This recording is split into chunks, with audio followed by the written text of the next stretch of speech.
तू त्या ठिकाणी लोकांच्या समोर जरी मांडलं तर माझ्या आजोबांच्या पासून सगळं त्या ठिकाणी इथल्या गावकऱ्यांना पंचक्रोशीतलं माहित आहे। माझी वडिलोपार्जित आजोबांच्या पासून त्या ठिकाणी जमीनदार असलेले आम्ही त्या ठिकाणी कुटुंब आहे आणि म्हणून आरोप प्रत्यारोप करत असताना थोडं संस्काराचं त्या ठिकाणी भान काही माणसाने ठेवायला पाहिजे होतं। माझी प्रॉपर्टी इस्टेट सांगत असताना मित्रा हे बालके कुटुंब त्या ठिकाणी दानत असेल त्या ठिकाणी मदतीच्या बाबतीत कायमस्वरूपी सगळ्यांच्या पुढे राहिलेला आहे आणि म्हणून तुला देखील उद्या 5-10 एकर लागली तर कधी त्या ठिकाणी बेविचार माग अपगिरत त्या ठिकाणी स्वतःच्या नावावरती 10 एकर तुझ्या नावावरती करायला त्या ठिकाणी तयार आहे। अरे तू काय सांगणार त्या ठिकाणी प्रॉपर्टी ज्या कैलासवासी औदुंबर अण्णांचं वास्तव्य राहिलेला जे या ठिकाणी स्वतःच घर आहे पंढरपूर मधलं ते घर तुला त्या ठिकाणी बँकेच्या निलावापासून वाचवता आलं नाही आणि दुसरीकडे आरोप प्रत्यारोप करताना त्या ठिकाणी खालच्या पातळीला जाऊन टीका टिप्पणी करायची। बंधूंनो खालच्या पातळीला जाऊन मला देखील त्या ठिकाणी बोलता येत आहे, तुम्हाला सुद्धा त्या ठिकाणी बोलता येत आहे, परंतु वाईट आणि चुकीचं बोलून त्या ठिकाणी उद्याचे आपले प्रश्न सुटणार नाहीत। आणि म्हणून या सहकारी साखर कारखान्याचा इतिहास सांगायचा झाला तर 1979 आणि 80 ला पहिला गळीत हंगामाची चाचणी त्या ठिकाणी पार पडली। मग कैलासवासी औदुंबर अण्णा असतील, त्यानंतर कैलासवासी वसंतदादा असतील, त्यानंतर कैलासवासी नानांचा त्या ठिकाणी कार्यकाळ 2002 ते 2020 पर्यंतचा जवळचा 18 वर्षाचा काळ त्या ठिकाणी आपण जवळून बघितलाय आणि म्हणून हा इतिहास सांगत असताना काही माणसांनी त्या ठिकाणी जुना इतिहास सांगत असताना कदाचित मांडीला मांडी लावून बसणाऱ्या त्या सहकार्यांना लाल बावट्याचा इतिहासाचा विसर पडलेला त्या ठिकाणी दिसतोय। 1985 ला कुणी त्या ठिकाणी कैलासवासी अण्णांच्या विरोधात बंड केलं, कुणी त्या ठिकाणी लाल बावटाच्या माध्यमातून गव्हाणीमध्ये त्या ठिकाणी लोखंड असतील किंवा कामगार उतरवण्याचं काम केलं, कुणी त्या ठिकाणी त्या दरम्यान कुणी बंडाचं निशाण देखील फडकवलं ते समस्त तालुक्यातल्या वडीलधारी शेतकरी सभासदांना त्या ठिकाणी माहित आहे आणि म्हणून मी त्या खोलात त्या ठिकाणी जात नाही आणि तुम्हाला एवढी खुमखुमी आली तर पुढच्या त्या ठिकाणी सभेच्या निमित्तानं तुम्हाला त्या ठिकाणी जशास तसं उत्तर देखील त्या ठिकाणी मिळेल। आणि म्हणून या 18 वर्षाच्या काळात काम करत असताना कधी त्या ठिकाणी नानांनी गट तट पक्ष पार्टी त्या ठिकाणी जात पात न बघता काम करण्याची भूमिका शेवटच्या श्वासापर्यंत त्या ठिकाणी पार पाडली आणि म्हणून ती पार पाडत असताना अनेक इथं वडीलधारीचे खांद्याला खांदा लावून काम करणारे सहकारी इथं उपस्थित आहेत, त्यांनी त्या ठिकाणी जीवाला जीव देण्याची भूमिका त्या ठिकाणी पार पाडली आणि म्हणून ही अशी भूमिका असताना आज जे आरोप प्रत्यारोप त्या ठिकाणी केले जात आहेत त्या ठिकाणी गेल्या वर्षभरात अखंडपणे अनेक आरोप प्रत्यारोप त्या ठिकाणी माझ्यावरती कुटुंबावरती त्या ठिकाणी केले गेले, परंतु कधी एका शब्दानं प्रत्युत्तर न देता जी माझ्यावरती त्या ठिकाणी जबाबदारी आली आहे त्या जबाबदारीची जाणीव आणि ओझं डोक्यावरती घेऊन त्या ठिकाणी कर्तव्य प्रामाणिकपणे पार पाडण्याची भूमिका त्या ठिकाणी केली। कारण मुळात माझ्यावरती या कारखान्याची जबाबदारी नानांच्या अचानक जाण्याने ज्यावेळी माझ्यावरती कुटुंबावरती आपल्या गावावरती असेल या तालुक्यावरती दुःखाचा प्रसंग ज्यावेळी होता त्यावेळी मी या साखर कारखान्याचा चेअरमन 21 डिसेंबर 2020 ला त्या दरम्यान झालोय आणि म्हणून अनेक आर्थिक अडचणी असतील, अनेक संकटाला त्या ठिकाणी सामोरं जात काम करण्याची भूमिका त्या ठिकाणी घेत असताना काही मानव निर्मित अडचणी आणण्याची सुद्धा भूमिका काही व्यक्तींच्याकडून जाणून बुजून त्या ठिकाणी पार पाडली, पण कधी एका शब्दानं प्रत्युत्तर त्या ठिकाणी दिलं नाही। कारण नानांनी 2009 ला विधानसभेचं पहिल्यांदा आमदार म्हणून काम करत असताना हा परिवार एकत्र करायची ही भावना घेऊन आदरणीय सोबतीला चेअरमन साहेब असतील, स्वर्गीय राजूबापू असतील, युवराज दादा पाटील असतील किंवा अनेक परिवारातली सहकारी एकत्रित घेऊन हा परिवार एकत्र ठेवण्याचा, एकत्र घेऊन जाण्याचं काम 2010च्या विठ्ठल सहकारी साखर कारखान्याच्या निवडणुकीमध्ये केलं आणि संचालक मंडळामध्ये स्थान देण्याची भूमिका त्या ठिकाणी पार पाडली. आणि मग 2010 ते 2020 या 10 वर्षाच्या काळात कधी त्या ठिकाणी कुणी तक्रार केली नाही, कधी पायात पाय घातला नाही, कधी कुणी अडचण आणली नाही. आणि मग नानांच्या जाण्यानंतर ज्यावेळी माझ्यावरती जबाबदारी आली त्यावेळी मात्र वेळोवेळी युवराज पाटील आणि सहकार्याने कधी मग त्या ठिकाणी कलेक्टर ऑफिसला तक्रार असतील, कधी आरटीडी ऑफिसला तक्रार असेल, कधी त्या ठिकाणी साखर आयुक्तांच्याकडे तक्रार असेल, कधी त्या ठिकाणी एमएससी बँकेकडे तक्रार असेल, तर कधी हायकोर्टामध्ये जाण्याचं काम सुद्धा त्या ठिकाणी या 1.5 वर्षात पार पाडलं. हायकोर्टामध्ये गेले, रीट दाखल केली. काय केली? जर तुम्ही शेतकऱ्यांच्या बिलाच्या बाबतीत, पैशाच्या बाबतीत जर हायकोर्टात गेला असता तर मी सुद्धा समजू शकलो असतो. तुम्ही एकीकडे वसा वारसा सांगताय, खऱ्या अर्थानं तुम्हाला शेतकऱ्यांचा कळवळ आहे, प्रेम आहे, आपुलकी आहे, जिव्हाळा. पण तुम्ही हायकोर्टात गेला का? तर विठ्ठल कारखान्याने जीएसटीची रक्कम का भरली नाही म्हणून हायकोर्टामध्ये गेला. नानांच्या काळात असणारी रक्कम असेल ती नानांनी स्वतः त्या ठिकाणी या राज्याचे उपमुख्यमंत्री आणि अर्थमंत्री आदरणीय अजितदादांना वेळोवेळी भेटून किंवा माझ्यावरती जबाबदारी आल्यानंतर या जीएसटीच्या रकमेच्या बाबतीत आम्हाला टप्पे पाडून द्या, मुदत वाढ द्या, सगळा या ठिकाणी साखर कारखाना आपला भरायला तयार आहे विनंती केल्यानंतर मार्च 2021 मधली ही गोष्ट आहे, घटना आहे. त्या दरम्यान अजितदादांनी कमिशनर असतील संबंधित अधिकाऱ्यांना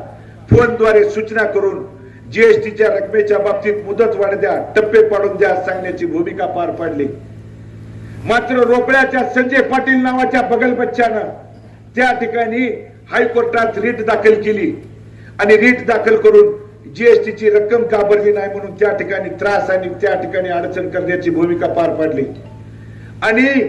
जे 3,05,000 टन क्रशिंग झालेली, उत्पादित झालेली साखर एकीकडं आपण विक्री करून शेतकऱ्याच्या खात्यावरती पैसे देण्याची भूमिका त्या ठिकाणी पार पाडत होतो. आणि पार पाडत असताना जीएसटी कडे तक्रार केल्यामुळं एक रकमी जीएसटीनं 16 कोटीची रक्कम त्या ठिकाणी भरून घेतली आणि खाती लॉक करण्याचं पाप ह्या युवराज पाटील आणि सहकार्याने त्या ठिकाणी केलं. आणि म्हणून एकीकडे अडचण आणायची, एकीकडे संकट आणायचं, एकीकडे पायात पाय घालायचं आणि दुसरीकडे मात्र गावोगाव फिरत असताना शेतकऱ्यांची पैसे का दिले नाहीत म्हणून माझ्यावरती तुम्ही त्या ठिकाणी आरोप करता. आज बंधूंनो, तालुक्यात एक असं चित्र निर्माण केलं गेलंय. उद्याच्या 5 तारखेला 25,392 सभासद त्या ठिकाणी आशीर्वाद रूपी मतदान करणार आहेत आणि तालुक्यात एक असं चित्र निर्माण केलं गेलंय की 25च्या 25,000 शेतकऱ्यांची सभासदांची बिलं त्या ठिकाणी थकीत आहेत. पण मला आपल्या गावातील असतील, आजूबाजूच्या भागातल्या शेतकऱ्यांना सांगायचं आहे की एकूण सभासदांच्या पैकी 830 आणि गेटकेन भागातल्या आलेल्या ऊसाच्या पैकी 230 अशा 1060 शेतकऱ्यांची त्या ठिकाणी ऊस बिलं पेंडिंग आहेत. परंतु जीएसटीने जी खाती लॉक केली त्याच्या अगोदर यातल्या जवळजवळ 450 ते 500 शेतकऱ्यांना कुणाला 30%, 40%, 50%, 60% पर्यंत रक्कम खाती त्या ठिकाणी सुरू असताना शेतकऱ्यांच्या खात्यावरती देण्याचं काम त्या ठिकाणी एकीकडे आम्ही पार पाडत होतो. पण तुम्ही जर एकीकडे हे पाप केलं नसतं तर 16 कोटीची रक्कम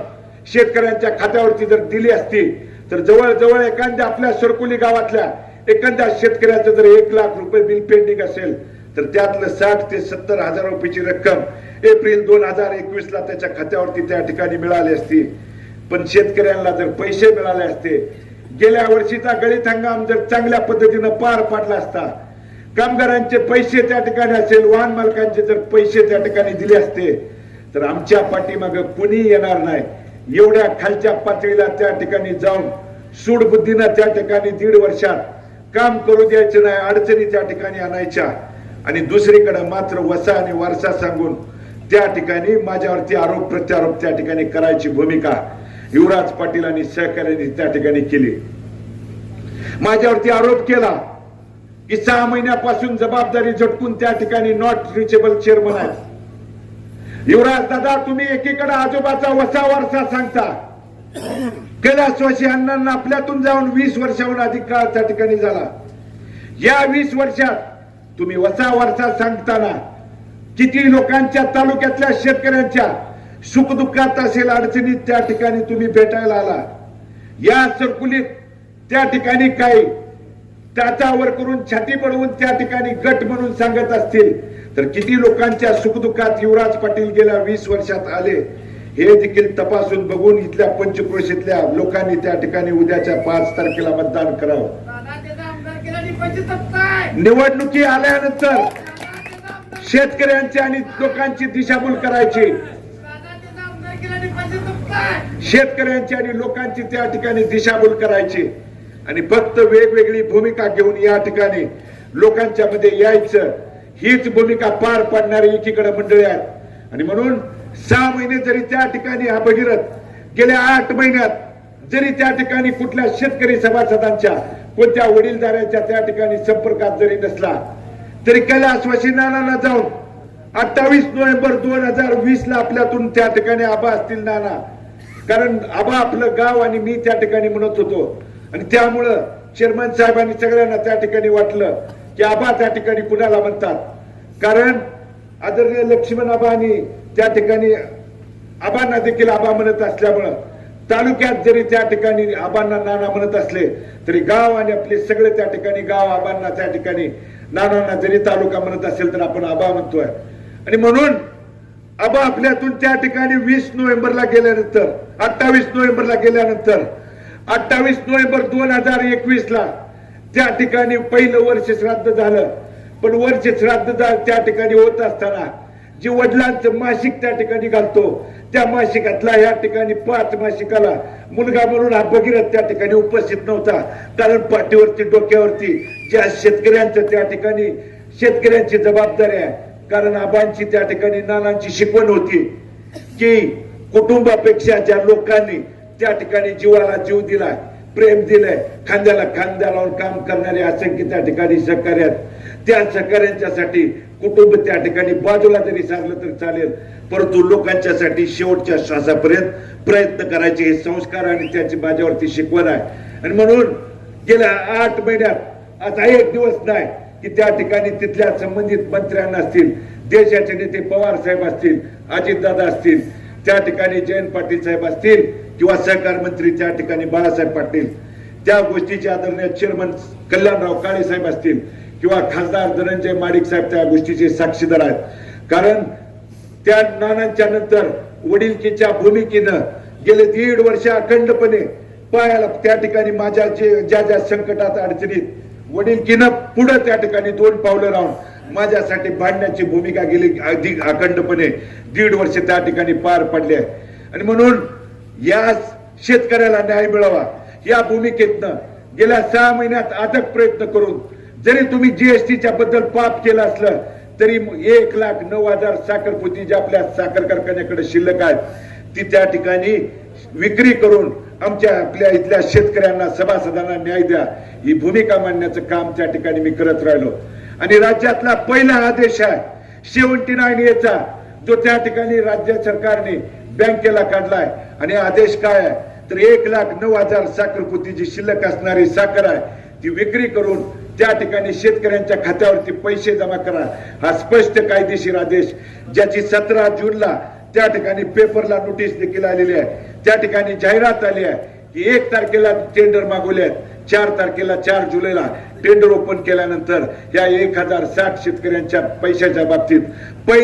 पैशाला या ठिकाणी हा भगीरथ जबाबदार आहे. आणि म्हणून जबाबदारीच्या जाणीवेमधून काम करणारे त्या ठिकाणी असंख्य आम्ही या ठिकाणी सहकार्य आहे. आणि म्हणून दुसरीकडे फक्त अडचणी दिशाभूल आणि त्या ठिकाणी शेतकरी सभासदांच्या मध्ये संभ्रम अवस्था पसरवणारी काही माणसं आहेत. आणि म्हणून अशी लोक खड्यासारखी त्या ठिकाणी बाजूला सरा. एवढ्या अडचणी आणल्यानंतर इतकी संकट आणल्यानंतर माझ्यावरती कुटुंबावरती असेल नानांच्यावरती खालच्या पातळीला टीका केल्यानंतर सुद्धा हा परिवार एकसंघ राहावा ही भूमिका त्या ठिकाणी मी घेत असताना 2 जूनच्या दाते मंगल कार्यालयामध्ये आपण त्या ठिकाणी अनेक लोकांची भाषणं ऐकली, माझं त्या ठिकाणी मनोगत ऐकलं. त्यामध्ये सांगितलं की हा परिवार जर एकसंघ राहणार असेल तर 2 पावलं काय 4 पावलं त्या ठिकाणी हा भगीरथ सरायला पाठीमागे तयार आहे म्हणून सांगायची भूमिका त्या ठिकाणी पार पडली. आणि चर्चा सुरू झाल्यानंतर ज्यावेळी चर्चेला सुरुवात झाल्यानंतर युवराज पाटलांनी 2.5 वर्ष त्या ठिकाणी चेअरमन पद मागितलं. मी म्हणलं ठीक आहे दादा, तुम्ही त्या ठिकाणी चेअरमन व्हा. आदरणीय कल्याणराव काळे साहेबांच्या मार्गदर्शनाखाली चर्चा सुरू झाल्यानंतर बगल बच्चा आणि त्यांनी त्या ठिकाणी बदल केला. नाही म्हणले आम्हाला 5 वर्ष त्या ठिकाणी चेअरमन करा. 5 वर्ष तुम्ही त्या ठिकाणी व्हा म्हणून सांगितल्यानंतर त्या ठिकाणी 21 संचालकापैकी 15 संचालकांचं बहुमत मागितलं. राहिलेल्या 6 संचालकांमध्ये त्या ठिकाणी मी आणि चेअरमन साहेबांना सांगितलं की तुम्ही 6 जागा वाटून घ्या. पण तरी चर्चेतून मार्ग काढू ही भूमिका मांडत असताना सुद्धा दुसरीकडे मात्र वेगळ्या पद्धतीची मिटिंग घेऊन त्यामध्ये स्वतंत्र लढण्याचा विचार करून त्या दरम्यान माझ्यावरती तुम्ही त्या ठिकाणी चेअरमन म्हणून जबाबदारी आहे, एकदा नाही 10 वेळा आरोप करा, परंतु त्या ठिकाणी आबांच्या वरती सुद्धा तुम्ही खालच्या पातळीवर जाऊन टीका टिप्पणी करण्याचं पाप केलं. एकीकडे तुम्ही संस्कार, एकीकडे तुम्ही त्या ठिकाणी संस्कृतीचं मत मांडता आणि हयात नसणाऱ्या लोकांच्या बद्दल त्यावेळी तुम्ही खालच्या पातळीवर जाऊन टीका टिप्पणी करता. आणि म्हणून असे लोक उद्याच्या 5 तारखेला आपल्या गावापर्यंत, आपल्या भागापर्यंत त्या ठिकाणी वेगवेगळी भूमिका घेऊन येत असतील तर असे लोक त्या ठिकाणी कायमस्वरूपी बाजूला सरण्याची भूमिका इथल्या वडीलधारी शेतकऱ्यांनी, सभासदांनी त्या ठिकाणी घ्यावी. आणि म्हणून येणाऱ्या गळीत हंगामाच्या बाबतीत असेल, कारण गेला गळीत हंगाम मी त्या ठिकाणी घेऊ शकलो नाही म्हणून आरोप प्रत्यारोप केला जातो, परंतु गेल्या गळीत हंगामाला एखादी वित्तीय संस्था असेल, बँक असेल, पतसंस्था असेल किंवा एखादा साखर व्यापारी त्या दरम्यान पैसे द्यायला आपल्या साखर कारखान्याला समोर आल्यानंतर त्या पैसे मिळू नये म्हणून ज्यावेळी त्या व्यापाऱ्यांनी बँकेच्या प्रतिनिधी त्या ठिकाणी संचालक मंडळाचा ठराव मागितल्यानंतर 23 ऑगस्टला कारखान्या कार्यस्थळावरती मिटिंग झाली. त्या मिटिंग मध्ये 18 संचालकापैकी 17 संचालकांनी त्या ठरावावरती सह्या केला. एकमेव युवराज पाटलांनी त्या ठरावावरती विरोध करत त्या ठिकाणी पैसे न मिळू देण्यासाठी त्या ठिकाणी आपली भूमिका मांडली. आणि नंतर 1 महिना बदलून त्या ठिकाणी मी असेल किंवा इथले वडीलधारी ज्येष्ठ असतील किंवा अनेक वडीलधारी युवराज दादांना सांगत होते की तुमच्या मनामध्ये जर माझ्याबद्दल गैरसमज असेल, तुमच्या मनामध्ये माझ्याबद्दल जर मतभेद असेल तर जरूर 6 महिन्यानंतर त्या ठिकाणी निवडणुकीला तुम्ही वेगळं मत मांडा, वेगळी भूमिका घ्या, परंतु हा येणारा गळीत हंगाम शेतकरी सभासदांसाठी असेल, त्या ठिकाणी कर्मचारी बांधव असतील, वाहन मालकांच्यासाठी, इथल्या समस्त लोकांच्यासाठी महत्वाचा आहे. तुम्ही अडकाठी आणू नका, अडचण करू नका. त्या ठिकाणी एवढी विनंती केल्यानंतर सुद्धा 13 सप्टेंबरला परत पुण्यात मिटिंग घेतली. त्यांच्या भाषणात तुम्ही ऐकलं नसेल तर जरूर ऐका. माझ्यावरती आरोप केले की इतिहासातली विठ्ठल सहकारी साखर कारखान्याची मिटिंग ही पुण्यात झाली. होय, इतिहासातली पहिली मिटिंग पुण्यात झाली. त्याचं कारण बँकेचे प्रतिनिधी आणि साखर व्यापारी त्या मिटिंगला त्या ठिकाणी समोर होते. आदरणीय गोकुळदादा असतील, समाधान दादा आणि अनेक त्या ठिकाणी संचालक मंडळातले विलास नाना असतील, अनेक त्या ठिकाणी सहकारी आहेत जे त्या ठिकाणी 18 संचालक उपस्थित होते. तिथं सुद्धा त्या ठरावावरती या ठिकाणी 18 संचालकापैकी 17 संचालकांनी विरोध केला. एकमेव युवराज पाटलांनी ठरावावरती विरोध करत त्या पैसे मिळवून देण्याची भूमिका एकीकडे पार पाडली. आणि माझ्यावरती आरोप करतायत की ठराव हा बहुमतानं संमत करायचा असतो. युवराज दादा, लोकशाही मला देखील कळते. ठराव हा बहुमतानं संमत करायचा असतो, परंतु बहुमतानं जरी सहमत करत असताना तुम्ही संचालक मंडळातला सदस्य म्हणून त्या व्यापाऱ्याला, त्या बँकेच्या प्रतिनिधीला जर तुम्ही धमकावत असाल की तुम्ही जर साखर कारखान्याला पैसे दिले तर तुमच्या विरोधात हायकोर्टात जाऊ म्हणल्यानंतर कोणती बँक, कोणती पतसंस्था, कोणता साखर व्यापारी त्या ठिकाणी पैसे द्यायला समोर येणार आहे. आणि म्हणून अडचणी अडकाटी आणल्यानंतर सुद्धा इतकं पाठीमागे सरायची भूमिका घेतली असताना सुद्धा फक्त जाणून बुजून त्या ठिकाणी पायात पाय घालायची भूमिका त्या दरम्यान त्या काळात त्या ठिकाणी पार पाडली. परंतु या आरोपाला प्रत्यारोपाला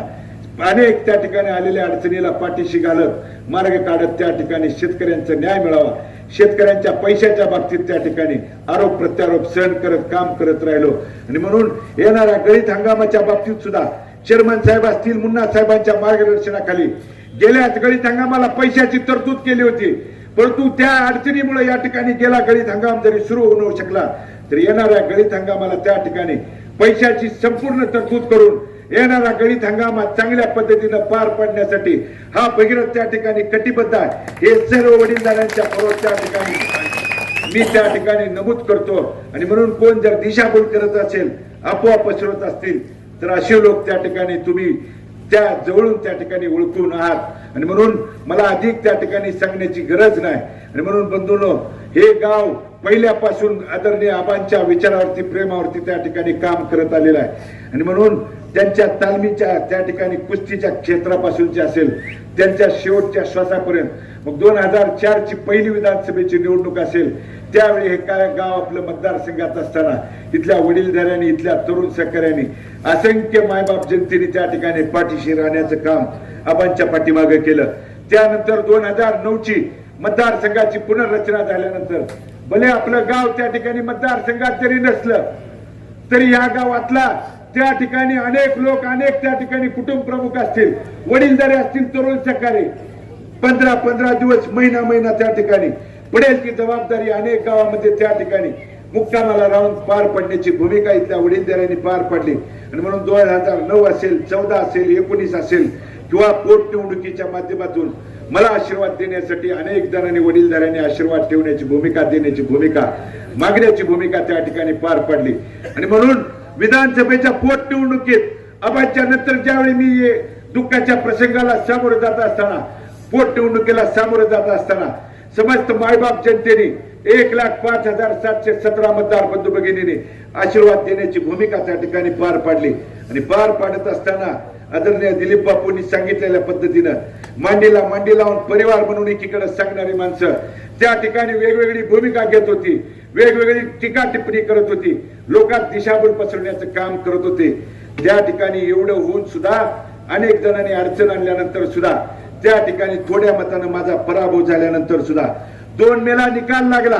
3 मेला मी त्या ठिकाणी पत्रकार बांधवांच्या आणि सगळ्या लोकांच्या समोर येऊन सांगितलं की झालेल्या पराभवाची जबाबदारी उमेदवार यांना त्यांना मी स्वतः त्या ठिकाणी स्वीकारतोय माझा कुणावरती आरोप प्रत्यारोप त्या ठिकाणी नाही आणि एवढी भूमिका मांडली असताना सुद्धा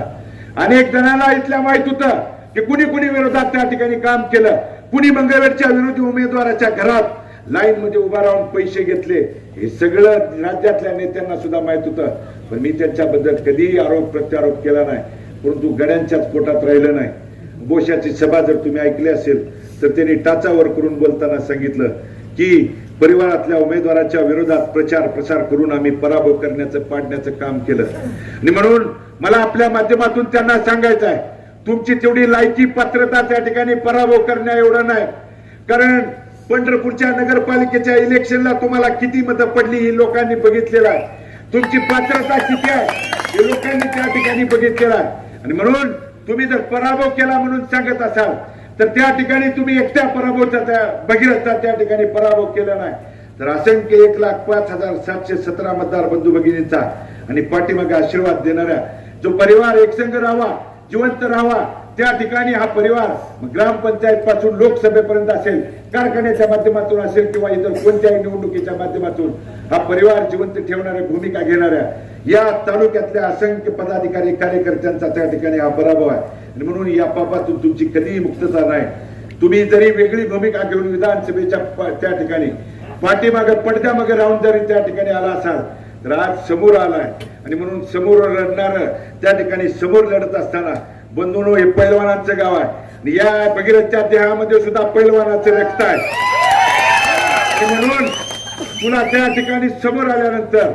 ज्यावेळी समोरासमोर लढायची वेळ येईल त्यावेळी उद्याच्या 5 तारखेला समोर आल्यानंतर 4 गुंड्यात चित काय असतं हे 6 तारखेला दाखवून देण्याची भूमिका तुमच्या एक त्या ठिकाणी कार्यकर्ता आणि तुमच्या आशीर्वादाच्या जोरावर त्या ठिकाणी इथली सर्वसामान्य सभासद वडीलधारी शेतकरी सभासद असतील प्रमुख पदाधिकारी त्या ठिकाणी दाखवून देतील आणि म्हणून काही लोक वेगवेगळी दिशाभूल त्या ठिकाणी अफवा पसरवत असतील एकीकडे सांगतायत की कारखान्यावरती त्या ठिकाणी कर्ज झालंय एकीकडे सांगतायत की अडचणी आल्या मग तुम्हाला इतकं कर्ज झालं इतक्या अडचणी झाल्यात असं वाटत असेल तर का त्या ठिकाणी साखर कारखाना मिळावा म्हणून आटापिटा सुरू आहे मग तुम्हाला कारखान्यावरचं कर्ज दिसत असेल कारखान्यावरची संकट दिसत असतील कारखान्यावरच्या अडचणी दिसत असतील तर का मग तुम्ही इतक्या पोट तिडकीनं झोपेत सुद्धा मी चेअरमन म्हणून तुम्ही त्या ठिकाणी बडबडताय कारण 1979 ते 80 पासून साखर कारखाना सुरू झाल्याचा इतिहास आहे 1250 टनाचा असणारा हा साखर कारखाना कैलासवासी अण्णांच्या काळात बकावल मिल या मिल पासून झालेली सुरुवात असेल कैलासवासी वसंतदादाच्या काळात किंवा अण्णांच्या काळात 2,500 टन झाला 3,500 टन त्या ठिकाणी झाला कैलासवासी वसंतदादाच्या काळात त्या ठिकाणी नॅशनल मिलची ऍड करून 5,000 टनी आदरणीय दादांनी करण्याची भूमिका पार पाडली आणि त्यानंतर 2002 ते 2020 पर्यंत नानांनी चेअरमन पदाची भूमिका पार पाडत असताना कमीत कमी दिवसात जास्तीत जास्त गाळप करण्याचं आव्हान ज्यावेळी साखर कारखान्या पुढे आलं, अनेक या जिल्ह्यात साखर कारखान्याची वाढती लोकसंख्या बघून त्या ठिकाणी 2013-14 आपण नवीन डीपीआरच्या माध्यमातून एक्सपान्शन करण्याची भूमिका त्या दरम्यान घेतली. कारण 2 मिल टिंडम असल्यामुळं, बकावल आणि नॅशनल मिल या 2 मिल असल्यामुळं त्या ठिकाणी लॉसेस असतील, ज्या ठिकाणी जुन्या काही गोष्टी असतील यात बदल करून 1 मिल टेंडम 7,500 मिल त्या ठिकाणी टनाची उल्का मिल असेल किंवा 30 मेगावॉटचं को जनरेशन असेल, 30,000 लिटरची जी आसवणी डिस्टिलरी आहे ती जवळजवळ 50,000 लिटरनं पर डे आपण चालवण्याची भूमिका पार पाडत असताना जे त्या ठिकाणी 2013-14 225 कोटीचा डीपीआर बनवला आणि ती बनवल्यानंतर नवीन त्या ठिकाणी 7,500ची मिल त्या ठिकाणी तयार आहे, 30 मेगावॉटचं को जनरेशन तयार आहे, 30,000 लिटरची डिस्टिलरी त्या दरम्यान त्या ठिकाणी तयार आहे आणि म्हणून सगळी कारखाना नवीन करण्याची भूमिका पार पाडत असताना 2016-17 ज्या गळीत हंगामाला आपण सामोरं जात असताना हे सगळं 225 कोटीचं कर्ज घेतल्यानंतर त्या दरम्यान जो दुष्काळाला आपल्याला सामोरं जावं लागल्यामुळं जे 10 लाख टनाचं क्रशिंग आपण अपेक्षित धरलं होतं ते 1,56,000 टन क्रशिंग त्या दरम्यान झालं. म्हणजे 100% धरल्यानंतर 16% त्या ठिकाणी आपलं क्रशिंग झालं आणि म्हणून त्याच वर्षीपासून आपल्याला जी घेतलेली रक्कम असेल, त्याचा व्याजाचा हप्ता आणि व्याज असेल आणि मुद्दलाची रक्कम, या रकमेचा त्या ठिकाणी आपल्यावरती बुर्डन किंवा आपल्यावरती ती त्याची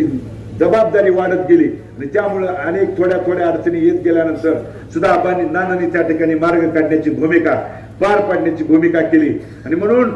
अनेक लोक काय वेगवेगळी दिशाभूल करायला येत असतील. एकीकडे त्या ठिकाणी कर्ज झाला असेल म्हणून सांगत असाल तर दुसरीकडे नवीन त्या ठिकाणी या 18 वर्षाच्या काळात 150 एकर जमीन त्या ठिकाणी नानांनी घेण्याची भूमिका पार पाडली. साखर कारखान्याला 150 एकर जमीन त्या ठिकाणी घेण्याची भूमिका पार पाडली आणि नवीन या जे प्रकल्प राबवण्याची भूमिका घेतली हे त्या ठिकाणी कुणी सांगायला तयार नाही. फक्त उठकीसूट आरोप प्रत्यारोप करायची, दिशाभूल तुमची करायची, अफवा पसरवायच्या, शेतकरी सभासदांच्या मध्ये कशी बदनामी पसरवायची, ही भूमिका सातत्यानं गेले 7 महिने त्या ठिकाणी सुरू आहे आणि म्हणून अशी लोक त्या ठिकाणी आपण म्हणतो की एखादी गोष्ट नीतीला, निसर्गाला आणि देवाला जर मान्य नसेल, इतकं पाठीमागे सरायची भूमिका घेतली असताना सुद्धा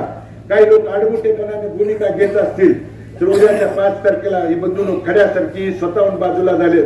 कायमस्वरूपी हद्दपार करण्याची जबाबदारी तुमच्यावरती त्या ठिकाणी आलेली आहे. ही जबाबदारी तुम्ही त्या उद्याच्या 5 तारखेला पार पडावी. कारण येणारा गळीत हंगाम असतील, येणाऱ्या अडचणी असतील, येणाऱ्या या ठिकाणी अनेक संकटाला सामोरं जाण्यासाठी तुमचा भगीरथ त्या ठिकाणी कटिबद्ध आहे आणि म्हणून कोणत्याही अडचणी, कोणतीही संकट त्या दरम्यान आली तर ती सोडवण्याची, ती त्या ठिकाणी अडचणीला सामोरं जाण्याची भूमिका पार पडतोय आणि म्हणून काय मंडळी वेगवेगळा पॅनल घेऊन येतोय. एक लाल केसाचा गडी एक सारखा येताना बघितला असेल, मी पायवर करून टाचावर करून मी परिवारातला म्हणून सांगतोय.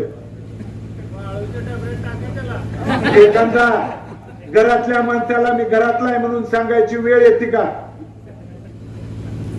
आणि म्हणून घरातलं कोण, परक कोण, या इतिहास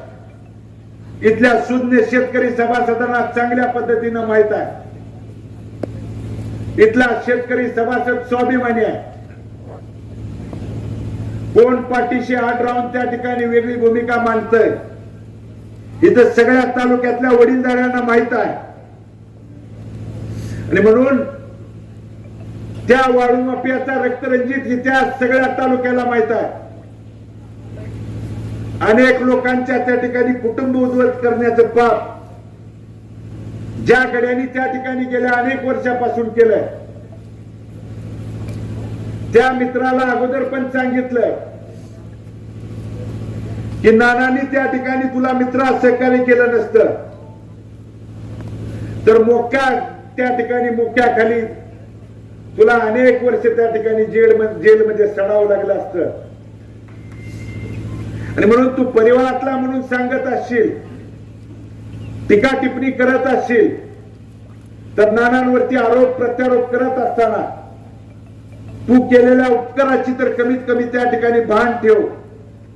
आणि तुला त्या गोष्टीचं भान नसेल